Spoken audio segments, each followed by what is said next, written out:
লাজু আর অনুভবের ভালোবাসার কথা জানতে পেরে গেল বনলতা। সম্পূর্ণ জানতে হলে দেখতে থাকো।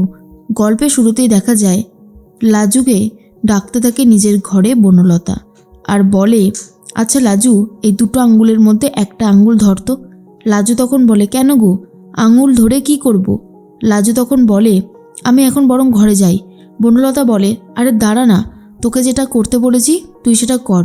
নে এবার একটা হাত, একটা আঙুল ধর। এরপর একটা আঙুল ধরে, আবার একটা আঙুল ধরতে বলে। পর দুবারই নেগেটিভ কিছু ধরে লাজু। বনলতা বলে, ধুর, যাই ধরবি তাই ঠিক হবে, আর সেটাই হয়েছে। পরপর দুবারই তুই একই জিনিস করলি। ভাবলাম এই ঘরটা সাজানো দেখে অনুভবের খুব ভালো লাগবে, জিনিসগুলো এনেছি পছন্দ হবে, তুই দুবারই ধরলি পছন্দ হবে না।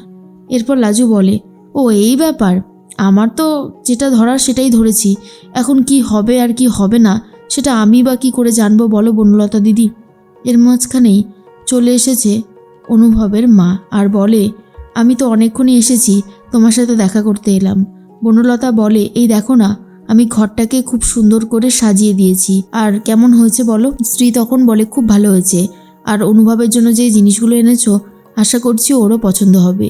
লাজুকে ঘরে দেখার পরে জিজ্ঞেস করে, এই মেয়েটা এখানে কি করছে? ও কি সবসময় তোমার ঘরে পড়ে থাকে নাকি? বনলতা বলে, না না, আসলে আমি তো ওকে ডেকে পাঠিয়েছিলাম, তাই ও এই ঘরে এসেছে। এরপরে অনুভবের মা ঘরে চলে যায়। লাজু তখন ভাবতে থাকে বনলতার কথাগুলো, যে বনলতা ঠিক কী বলেছিল। এদিকে অনুভব বলরামের সাথে দেখা করে একটা রেস্টুরেন্টে, আর সেখানে বলরাম বলে, আচ্ছা তুই কেন এত এসব নিয়ে ভাবছিস বলতো? বনলতার সাথে তোর বিয়ে হয়েছে, তুই নতুন করে একটা সংসার করবি, সবাই তো এটাই চায় বল। তাহলে তুই যদি এখন এরকমভাবে অধৈর্য হয়ে পড়িস তাহলে কি করে হবে? তোর সমস্যাটা কোথায় হচ্ছে? তখনই অনুভব বলে, আমার সমস্যা অনেক কিছুতেই হচ্ছে। আমার সমস্যাটা হলো, ও প্রথমবার পালিয়ে গিয়েছিল, আর নিশ্চয়ই ও কাউকে ভালোবেসে আমার কাছ থেকে পালিয়েছিল। তারপর যখন তার কাছ থেকে ধোঁকা খেয়েছে তখন নিজেকে বাঁচাতে সুদেবের বাড়িতে আশ্রয় নিয়েছিল। আমি এটা 100% শিওর। তখন বলরাম বলে, তোর তো কোথাও ভুলও হতে পারে কৃষ্ণ, আমার মনে হয় তোর কোথাও ভুল হচ্ছে। দেখ, এখন এসব পাস্ট বলে কোনো লাভ আছে কি? তোদের দুজনের তো বিয়েটা হয়ে গেছে, তাহলে তোরা দুজন এবারে সুখে শান্তিতে সংসার করবি, এটাই তো নিয়ম, তাই না? অনুভব বলে, না, এটা কোনো নিয়ম হতে পারে না। যেই মেয়েটা আমাকে ঠকিয়েছে, আমার কথা ভাবেনি, তাহলে সেই মেয়ের সাথে আমি কি করে সংসার করি বলতো? এরপরেই অনুভবের মাথার অবস্থা দেখে বুঝতে পারে বলরাম যে ও টোটালি ঘেঁটে রয়েছে, তাই বেশি কিছু আর না বলে বাড়ির দিকে রওনা দেয়। অনেকটাই রাত হয়েছে, মোটামুটি সবাই ঘুমিয়ে পড়েছে, কিন্তু লাজুর আর ঘুম আসে না।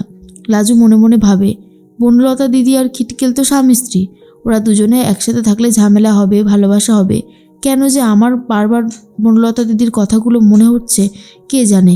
আমার একদমই ভালো লাগছে না, সব কিছুই আমার কাছে কেমন যেন অধৈর্য মনে হচ্ছে।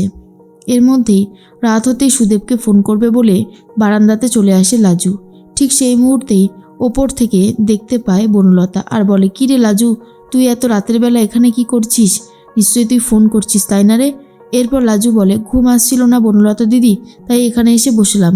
এরপরেই বনলতা বলে, আমাদের জন্য একটু জল নিয়ে আয় তো। যেই লাজু একটা জলের বোতল নিয়ে উপরে যায় তখনই বনলতা বলে, কাকে ফোন করা হচ্ছিল? হ্যাঁ, সুদেবকে। এর মধ্যেই চলে এসেছে অনুভব আর বলে, কি হয়েছে, এতটা চেঁচামেচি কিসের? বনলতা বলে, আরে চেঁচামেচি না, আমাদের লাজু রাত জেগে জেগে বরের সাথে প্রেম করবে বলে ঠিক করেছে, তাই আর কি ওর সাথে কথা বলছিলাম। আর এটা শোনার পর যথারীতি আবারও মাথা গরম হয়ে যায় অনুভবের। অনুভব তখন ভাবে, এইভাবে মেয়েটা নিজের কেরিয়ারটা নষ্ট করছে, ফোন করে করে কথা বলে বলে। এরপরে সকাল হতেই খুব সুন্দর করে আরও ভালো করে ঘরটা সাজিয়েছে বনলতা। চারি সাইডে গাছ এনেছে সুন্দর সুন্দর, আর আলমারিটা বদলে একটা নতুন আলমারি এনেছে। এরপর লাজু বলে, বনলতা দিদি, তুমি তো এসব করছো ঠিকই, কিন্তু আমার কিন্তু ডাউট হচ্ছে। বনলতা বলে, কিসের ডাউট হচ্ছে রে লাজু তোর? লাজু বলে, খিটকেলকে তো তুমি জানোই, হুটপাট রেগে যায়, নিজের ঘরটার এইভাবে বদল দেখে আবার রেগে যাবে না তো? আমার কিন্তু খুব ভয় লাগছে। এরপরে বাড়ির কাজের বউটা বলে, কেন গো, নতুন বউ সব কিছু সাজিয়েছে, এটাতে রেগে থাকার কি হয়েছে? আর তুমি তো সবসময় নিজেকে খিটকেলের মিচিমিচি বউ বলে সবাইকে বলতে, তাই না? লাজু তখন বলে, আমি যাই বলি না কেন সেটা এখন পাস্ট হয়ে গেছে, কিন্তু বনলতা দিদি এইভাবে ঘরটাকে সাজিয়েছে এটা দেখলে খিটকেল সত্যি রেগে যাবে, তাই আমি কথাগুলো বলেছি, না হলে হয়তো বলতাম না। এরপরে কাজের মহিলারা বলে, না গো বৌদিমণি, ঘরটা সাজানো খুবই সুন্দর হয়েছে। এরপর লাজু ঘর থেকে বেরিয়ে যায়। তখনই বনলতা বলে, তুমি যেন কি বলছিলে? লাজু সবাইকে বলেছে মানে মিছিমিছি বউ? এটা বুঝলাম না। কাজের বউটা বলে, আসলে ওর সাথে যখন দাদাবাবুর বিয়ে হয় তখন সবাইকে বলে বেড়াতো যে দাদাবাবুর স্ত্রী নাকি, মিছিমিছি স্ত্রী নাকি হচ্ছে এই মেয়েটা। যাক, সে এক অনেক কথা, এসব বাদ দাও। এরপরেই বনলতার খারাপ লাগে। বনলতা ভাবে, আমি যখনই কিছু করতে যাই তখনই যেন লাজু এসে বাধা দেয়। এরপর ঠাম্মি বলে, কিরে তোর মন খারাপ হয়েছে নাকি? লাজু বলে, মন খারাপ হবে কেন? আসলে খিটকেলের ঘরটা পুরোপুরি এক রাতের মধ্যে বদলে ফেলেছে বনলতা দিদি। খিটকেলেটা দেখলে অশান্তি করবে, তাই আমি বলতে গিয়েছিলাম। ঠাম্মি বলে, কেন অশান্তি করবে? তার বউ একটা ঘর সুন্দর করে সাজিয়েছে, অশান্তি করবারই বা কী আছে? আমি তো এটাই বুঝতে পারি না। এরপর লাজু বলে, আমাকে এসব বলে কী লাভ? আমি যেটা সত্যি সেটাই বলে এসেছি। কিন্তু ঠাম্মি ভাবে, এই মেয়েটা যত এই বাড়িতে থাকবে তত বেশি করে অপমানিত হবে। এরপর জানি না বনলতা এই বিষয়টাকে কী হিসেবে দেখবে। চলে এসেছে বাড়িতে অনুভব, আর বলে, লাজু কোথায়? এরপর বলতে বলতে লাজু চলে আসে। অনুভব বলে, এই যে পড়াশোনা কিছু করবে নাকি সব কিছুই ছেড়ে দেবে? তোমার জন্য আমি বই নিয়ে এসেছি, অন্তত একটু পড়ো, পড়ে নিজের জ্ঞানটাকে বাড়াও, বুঝলে? স্ত্রী তখন ভাবে, এই ছেলেটা কি যে করছে, লাজুর প্রতি যে ওর এত দায়বদ্ধতা কবে থেকে জন্মালো সেটাই যেন বুঝে উঠতে পারছি না। বইটা দিয়ে দেয় অনুভব আর বলে, পড়াশোনাটা করো, বুঝলে তো? তার মধ্যে অনুভব নিজের ঘরে গিয়ে ঘরটাকে আর চিনতে পারছে না। আর এসব দেখার পরে খুবই খারাপ বিহেভিয়ার করতে থাকে বনলতার সাথে, আর বলে, এই আলমারিটা তোমার বাপের বাড়ি থেকে দিয়েছে তাই না? আমি এই আলমারিটা কেন ইউজ করবো? আমি এক্ষুনি টাকা দিয়ে দিচ্ছি, বলো কত টাকা?